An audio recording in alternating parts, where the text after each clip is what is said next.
Maniwala ka sa akin, Sandra. Hindi pangkaraniwang nilalang si Steve Armstrong. At maaaring pati ang kanyang mga kapatid. Kung totoo nga ang sinasabi mo, wala silang sungay.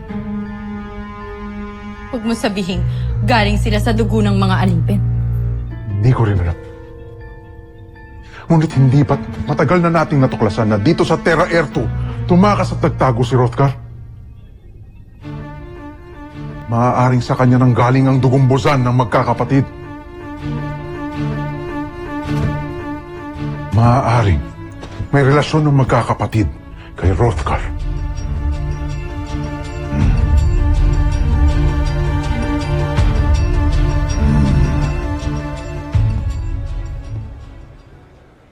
I'm sorry about that, Steve. I know it's a hard time for you guys.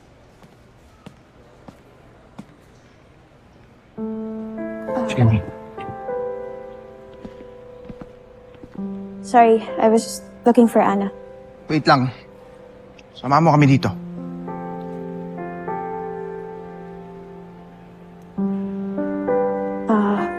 Sige, okay lang.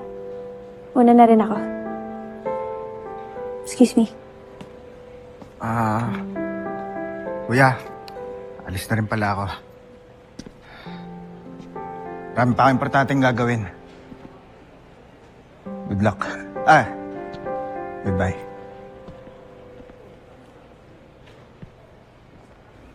Steve, ano na bang status niya ni Jamie? Diba sinagot ko na yan, di ba? Sila ni Mark yung nagka-status, hindi kami. Oo nga pala. Kaya nga pala hindi pwede maging kayo ni Jamie. Respect the bro code.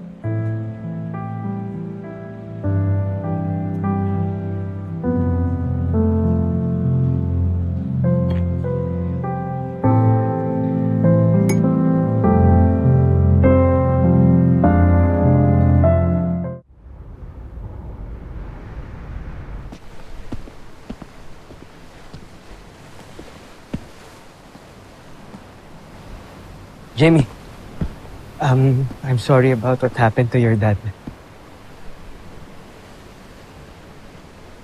Thank you. Jamie! Hindi naman pwedeng lagi mo akong iniiwasan ng ganito. We're teammates. Exactly, Steve. We're teammates. So for as long as ginagawa ko yung trabaho ko, I don't owe you anything. Jamie, look, I'm trying. No need, Steve. Okay na ako sa ganito lang tayo. Strictly professional. Para hindi na rin ako umasa. So you better manage your expectations too.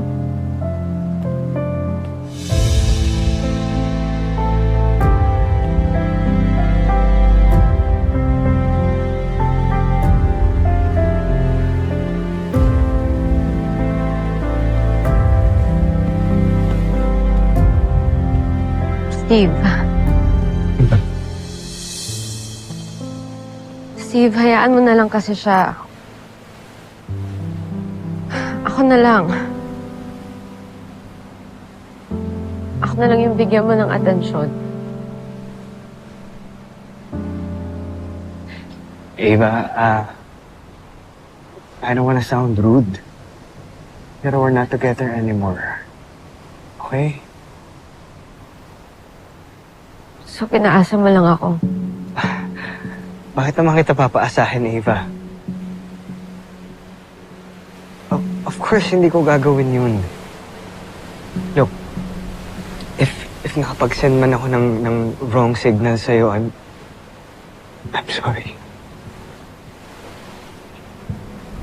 Hindi ko intensyon na saktan ka or paasahin ka. I'm sorry, Ava.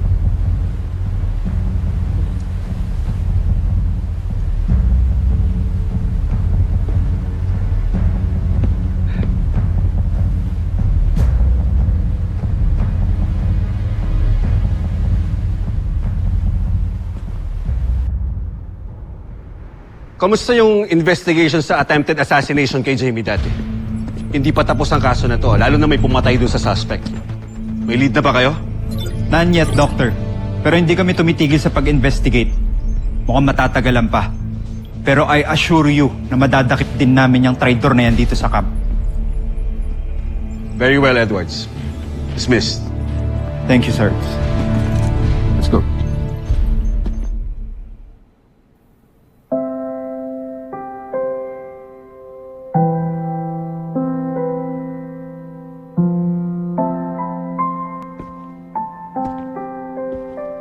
So, anong ginagawa mo dito?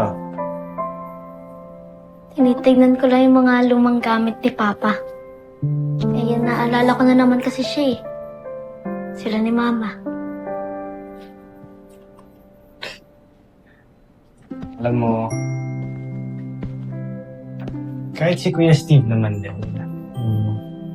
Madalas kong naalala sila Mama, sila Papa kasi aminin man natin o sa hindi na mahirap talaga mag-move on sa mga nawala sa atin, di ba?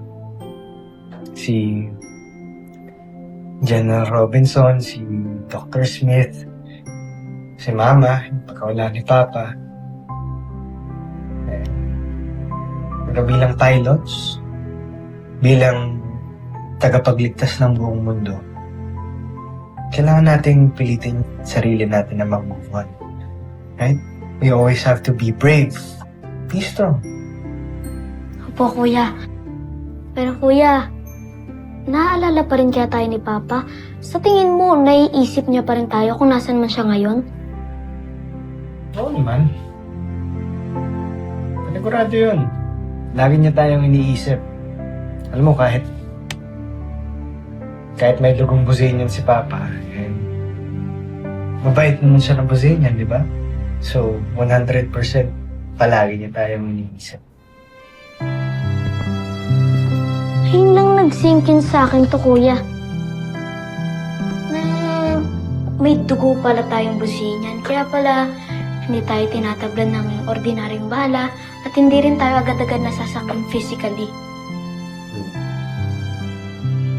Yep. Gaya ni Papa, meron tayong dugong Buzenian. At Kuya Manuel,